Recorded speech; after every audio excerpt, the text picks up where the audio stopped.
नमस्कार। आज हम जानेंगे कि ये अक्सर बच्चों में देखा जाता है कि मतलब माँ-बाप अपने बच्चों को लेके बहुत ज़्यादा चिंतित हैं। जैसे ही मौसम का परिवर्तन होता है और तब तुरंत बच्चे मतलब बीमार पड़ जाते हैं, बार-बार बीमार पड़ना, जैसे खाँसी हो जाना, सर्दी-ज़ुकाम हो जाना, बुखार हो जाना, ये चीज़ें देखने को मिलती हैं। और जैसे कि छोटे बच्चों में देखा जाता है कि जब दाँत आते हैं बच्चों को तो उस टाइम माएँ अक्सर परेशान हो जाती हैं कि बहुत सारी दिक्कतें शुरू हो जाती हैं, जैसे डायरिया होना, वॉमिटिंग होना, ये सारी चीज़ें, बच्चों में चिड़चिड़ापन, ये सब भी चीज़ें देखने को मिलती हैं। तो आज हम इसी पे बात करेंगे कि जैसे बच्चों में जो भी जैसे गुस्से में एंगर इशू बहुत होते हैं बच्चों में और चिड़चिड़ापन बहुत होता है, बहुत ज़्यादा इरिटेबल होते हैं। तो ये सब चीज़ें समस्या पेरेंट्स को देखनी पड़ती है।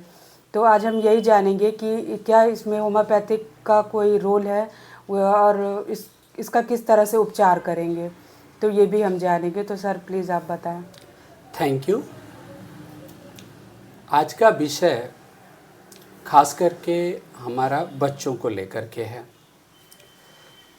अत्यधिक पेरेंट्स को देखा जाता है कि वो बच्चों को लेकर के बहुत ही चिंतित रहते हैं और बच्चों को खास करके बच्चों के स्वास्थ्य को लेकर के, और एक बड़ी ही पैनिक की स्थिति ये भी बनी रहती है कि छोटे बच्चों में लोग डेंटिशन को लेकर के, डायरिया को लेकर के, बच्चों के स्वास्थ्य को लेकर के, एलर्जी की कंडीशन बनी रहनी, थोड़ा सा मौसम परिवर्तन हुआ नहीं, कभी बिस्तर पे बच्चा बिस्तर गीला कर दिया और रात भर उस पे सोया रहा तो उसकी वजह से भी देखने को मिलता है कि बच्चा आसानी से बीमार पड़ जाता है।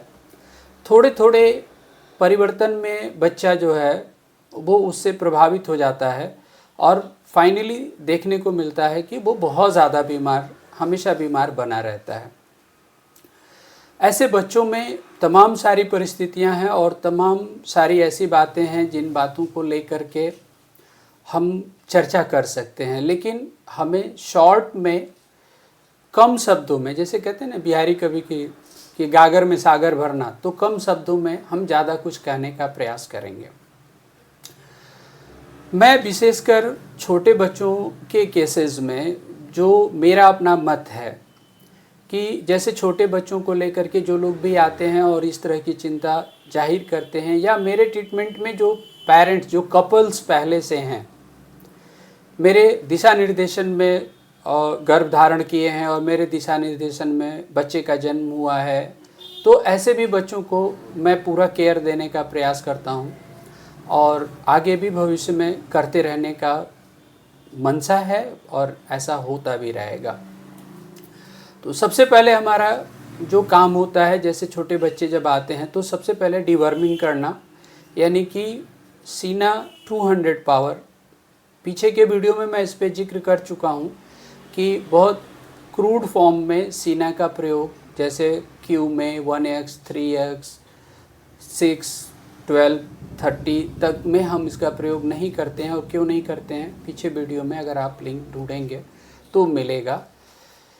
अभी मैं यहाँ बताना चाहता हूँ कि सीना 200 एक डोज हम दे देते हैं, और साथ में अगर बच्चा 3 मंथ ऑनवर्ड जब हो जाता है तब से 2 दवाएं होम्योपैथी की, जो बायोकेमिक, खास करके होम्योपैथी में जो बायोकेमिक दवाएं हैं, एक कैलकेरिया फॉस और एक काली फॉस, एक एक टैबलेट की मात्रा में, पहले एक दवा मॉर्निंग एक टैबलेट और एक दवा इवनिंग एक टैबलेट, ऐसे करके हम 1 माह तक चलाते हैं।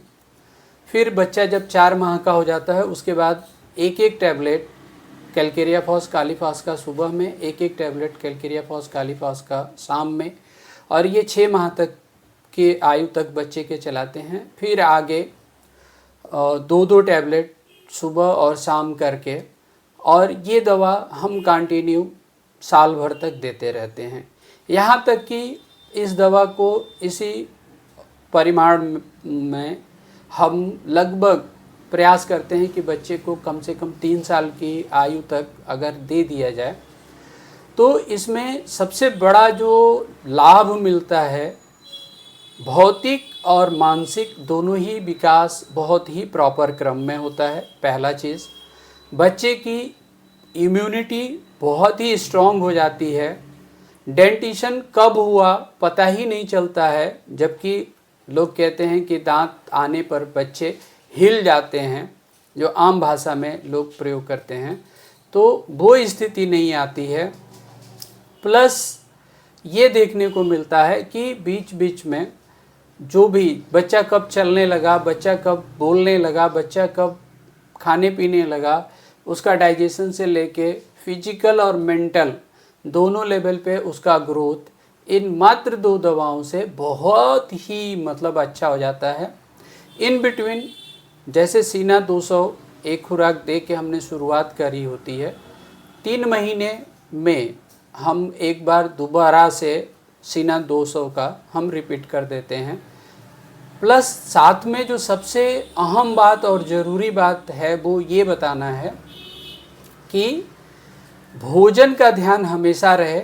बच्चों को कभी भी chocolate, biscuit, bread, fast food, pasta, noodles, momo, burger, pizza, bread, ये सारी चीज़ें कभी नहीं देनी चाहिए।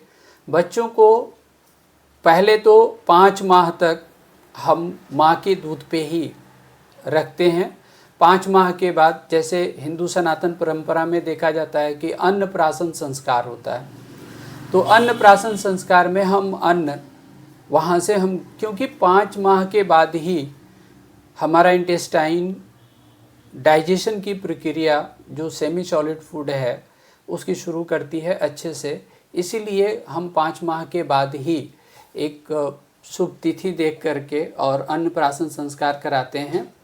और उसके बाद पहले हम बच्चे को लिक्विड डाइट, फिर सेमी सॉलिड डाइट जैसे साबूदाना है, हलवा है, दाल का पानी है, चावल का माड़ है, फिर बार्ली बना करके इस तरह की चीज़ें हम देते चले जाते हैं। फ्रूट्स जो है वो सूप निकाल करके देना, फ्रूट्स को मैश करके देना, और ये धीरे धीरे ये क्रम हम आगे बढ़ाते हैं। और आगे बढ़ाने के बाद लिक्विड से सेमी सॉलिड, सेमी सॉलिड से सॉलिड फूड पे हम लेके आते हैं।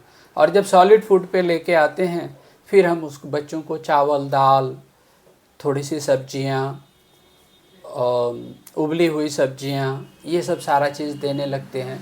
और इसी क्रम में धीरे धीरे इन सब सारी चीज़ों को हम करते हैं।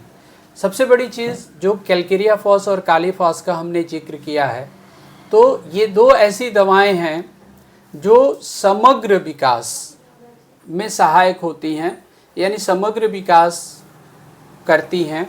जैसे कि अच्छे से हड्डियों का मजबूत होना, मांसपेशियों का मजबूत होना, स्वास्थ्य का अच्छा होना, लंग्स का मजबूत होना। खास करके कालीफॉस सिर्फ नर्वस सिस्टम, ब्रेन पे ही नहीं काम करती, ये लंग्स की बहुत अच्छी दवा है। Pneumonia, asthma, allergy, even coryza, even cough cold, इन सब की भी बहुत अच्छी दवा है। साथ में हार्ट पे बहुत अच्छा काम करती है, डाइजेस्टिव सिस्टम पे काम करती है, जॉइंट्स पे काम करती है। बैक पेन में खास करके नर्व जनित अगर बैक पेन है तो उसमें आप देखेंगे कि कालीफॉस बहुत अच्छा रिजल्ट देती है।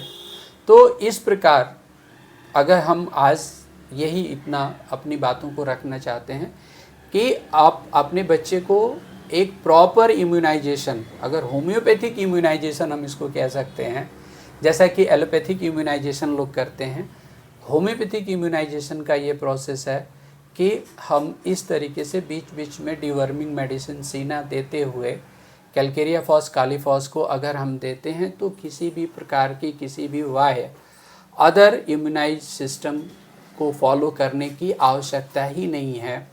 और ये होम्योपैथिक विधि से पूरे बच्चे के इम्यून सिस्टम को बरकरार रखेगी और साथ में बच्चे के स्वास्थ्य को बहुत ही अच्छा रखेगी। इसी के साथ आज का वीडियो यहाँ हम समाप्त करते हैं। आशा है कि ये वीडियो आपको अच्छा लगेगा, तो कृपया अगर आपको अच्छा लगता है तो आप इसे लाइक, सब्सक्राइब ज़रूर करें। और साथ में अगर आपके मन में किसी संबंधित विषय जो लगता है कि जिस पे हमें वीडियो बनाना है तो आप सुझाव दे सकते हैं। धन्यवाद, नमस्कार।